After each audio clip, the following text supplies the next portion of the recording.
اتعرض عليا ان انا اشتغل في مكان معروف، ولما قعدت مع الناس بقول له بقى يعني النظام بتاعكم ده الطالب مش هيستفيد منه. قال لي ما ان شاء الله عنه ما استفاد. دي اقل ميزة في الكورس، انك انت قاعد مغصوب. مش مهندس، أنا شفت في مواقع التواصل في واحد عارض دورة كورس صيانة، يعني 4 أيام، ويقول إن حتطلع محترف، ويقول إن ما فيش أخطاء. يعني أنت بعد ما تطلع من الكورس يعني حتكون إنسان متميز جدا. سوبرمان. سوبر. انت بالك معايا قد ايه هنا؟ أكتر من شهر وشوية يعني. طيب، اللي انت اخدته في الشهر ده، خلينا نقول شهر، هو في يومين ثلاثة كده انا مم. اللي كنت مشغول فيهم وعوضتك بدلهم. الشهر اللي انت قعدته معايا ده، هل المعلومات اللي انت اخدتها في الشهر دي ينفع تتاخد في 4 ايام؟ مستحيل. ينفع م- من المعلومات اللي انت خدتها دي كنا نشيل منها اجزاء؟ مستحيل لأنها مركبة مع بعض. طيب، ده انا لسه بقول لك دلوقتي، والنهارده اخر يوم في الكورس، بقول لك الالكترونيات وصيانة الموبايل ده علم بحر ملوش نهاية. وبقول لك لما تروح ليبيا اقعد مارس اللي انت اتعلمته، وبعدين هتلاقي نفسك انك في حاجات بتقف معاك. صح. هتضطر ترجع لي في كورس تاني، بس هترجع لي بقى هتبتدي، انت دلوقتي بتبتدي، فانت بتبتدي بداية صح. بعد شوية هتلاقي نفسك انك خلاص تمكنت من المعلومات دي، وبقيت محتاج معلومات جديدة، لان بيجيلك اجهزة انت مش قادر تصلحها في الوقت الحالي. صح. ده طبيعي، انا مش هقدر ان انا اديك كله مرة واحدة. عقلك مش هيستوعب. يعني انت النهارده لسه داخل بتتعلم ازاي تشيل اي سي، ما اقدرش اخليك من واحد لسه بيتعلم يشيل اي سي يبقى شاطر في انه يشيل سي بي يو. النهارده المهنه فيها جزء نظري وجزء عملي. انت ليه رايح تشيل سي بي يو اصلا؟ انت ليه رايح تشيل الذاكره اصلا؟ ليه رايح تغير اي سي باور اصلا؟ انت لازم تتعلم ازاي تتتبع العطل لحد لما تلاقي المكون المسبب للعطل ده، وبعد كده تتعلم ازاي تشيله.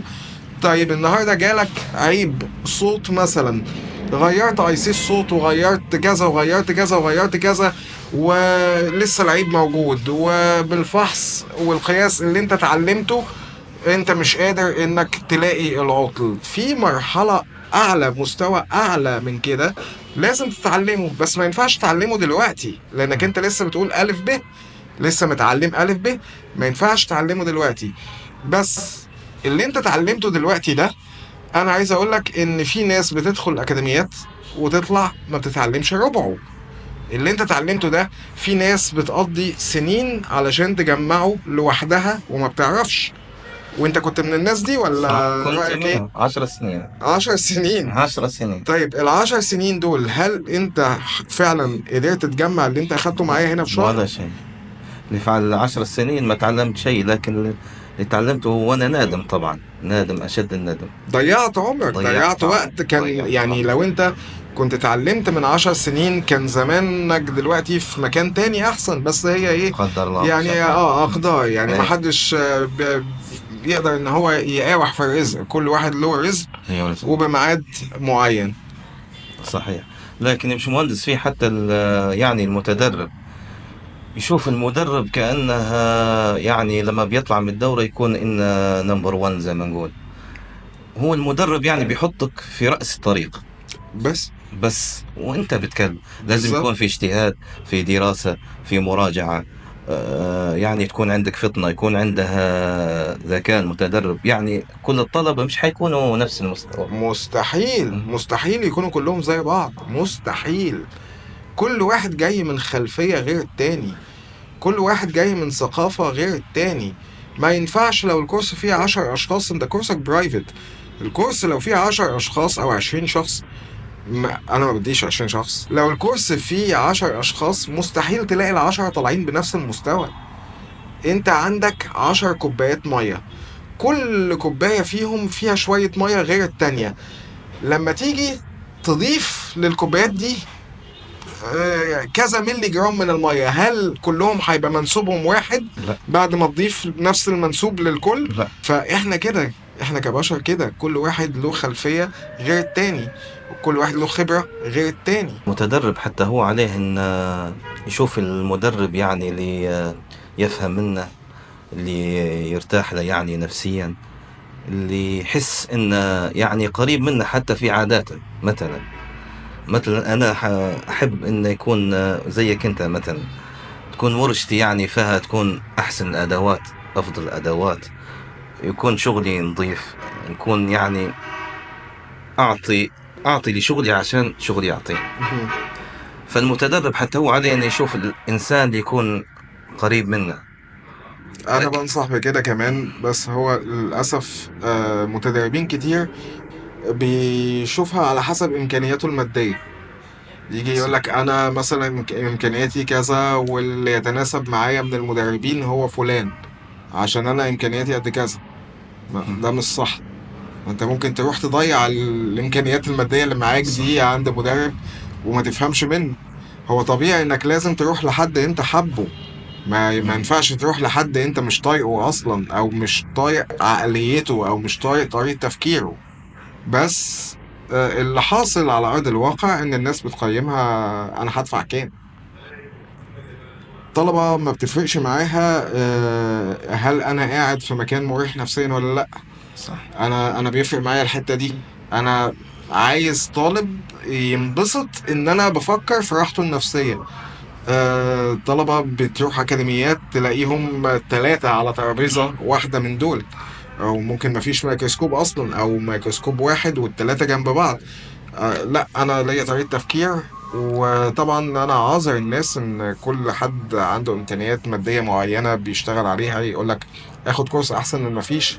بس في بعض الأحيان في ناس بتقول لك لا، انا ما كنتش رحت كان احسن. وكنت يعني لسه من شويه حد بعت لي بيقول لي انا رحت دفعت قد كذا في كورس، ويا ريتني ما رحت. انا لو كنت اتفرجت على فيديوهات على اليوتيو كنت هستفيد اكتر من الكورس، ورحت ضيعت وقت وضيعت فلوس. طبعا مستعد. فوالله انا يعني لما بنزل فيديوهات او بوستات على الفيسبوك، واقول ان واتكلم على الاكاديميات واتكلم عن جودة التدريب والكلام ده، انا بيبقى هدفي اني اوعي الناس للموضوع ده.